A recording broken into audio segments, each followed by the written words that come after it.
Hello there guys and girls, good evening. We're on our way now going to Bichara. We're gonna have a movie night. Grabing ko po. We had a free hitch with Jake. Hi Jake. Hello. Hi guys. So we saved 24 pesos. And this is Helen.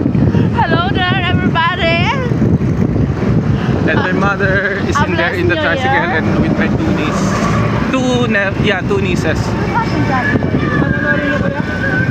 Ha? Ano na? Hindi. Green Bones. Sa bagay, ang pigiling bidahin ka. Pwede ko to. Ano namin yung sa SM? Bye for now.